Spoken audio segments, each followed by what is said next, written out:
Bonjour, comment ça va? Comment va la santé?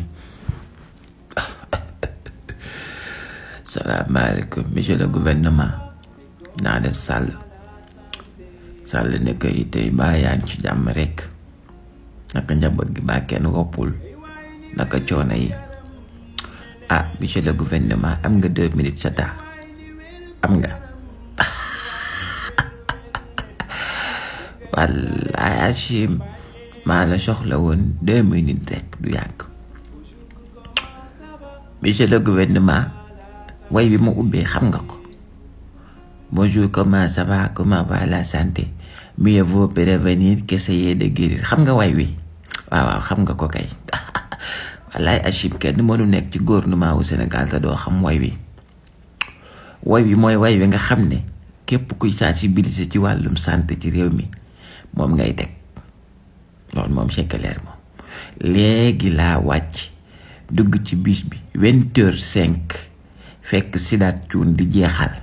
xam nga Sidaat Thioune émission boobu muy def ngoon gi muy jeexal ma dégg waa RFM teg way bi ne bonjour, comment ça va, comment va la santé, ñu nekk di sensibiliser ci wàllum cancer de la femme, cancer des seins ak yeneen i maladie ak yeneen i jàngoro. maa ko dégg walaay Achim tey jii lañ ko teg RFM maa ko déglu. Monsieur le gouvernement, est-ce que xam nga ki way bi El Hadj Ndiaye xam nga ko de xam nga ko kay.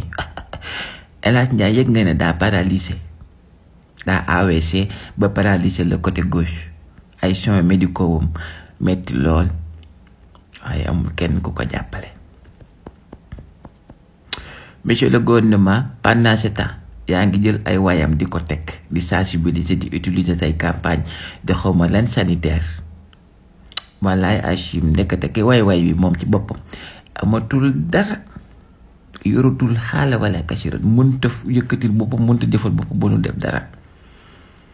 Pendant ce temps ay soowam ñi ngi ci dëkk bi ngeen koy utiliser fay même bu du dara sax way yi mu way donc war na koo tax a doon une icône way koo xam ne way nga way woo xam ne kenn mënut a jéggu ci secteur boobu tegul way woowu nga war a xam ne kooku icône la war a nekk.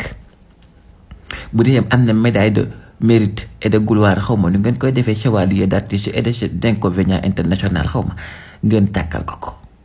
ndax bu kooku noonu wallaay Achim El Hadj Ndiaye mi wayam wi wër na àdduna wër na Sénégal donc képp koo xam ne war na laa fexe yow prévenir la maanaam fagaru ci yow bu doo am benn bopp buy metti bu doon am na Sénégal gi El Hadj Ndiaye moomu la war a doon wallaay Achim du jaaxal.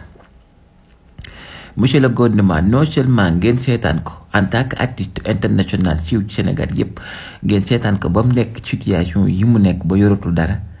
mais mu dem ba feebar di leen woo ministère bu ne mu woo ko kenn nangu koo faale ba nga xam ne Fallou Dieng ak kii di Abou Thioubaloog ñenn ñu nga xam ne si taxuñoo am doole ñoo fi nekk di lijjanti nuñ ko kulowee ku dem ba tool ne El Hadj Ndiaye mi way wu tool nii ñu dem ba koy kulo lu mu fajoo te gouvernement bi nekk fi état bi nekk mu nekk artiste ngeen xam ne problème am na. bu ma jógee ci yow monsieur le gouvernement damay dal ci bokk artistes yi ana solidarité.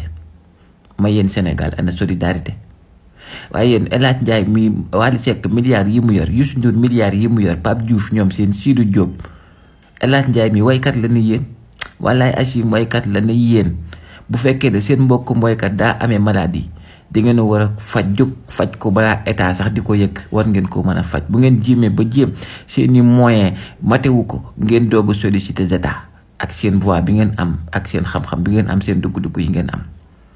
parce que état facilitateur la war a dog mais artiste bu feebaree sax ay mbokk artiste am ñoo ko war a yëkkati pour faj ko li nga xam ne moo ci complication les protocoles et tout état yombalal leen ko nii la war a demee kese. donc may sàkku ñaan di sàkku dimbal képp koo xam ne rek am nga envie dimbali ko muy artiste muy ku nekk ci gouvernement bi ku ci nekkut opposants yi patriotes yi ñëpp nañ ko fexe dimbali mu mën a am ay soins médicaux wam dinaa fexe ba bàyyi numéro bi fii ci suuf ku ko bëgg a woo wala nga bëgg ko envoyé Wave wala Orange Money nga dugalal ko ci kàttanu yàlla ak baaxam. wallaay Achim gouvernement Sénégal ñoo xorom rek triste na.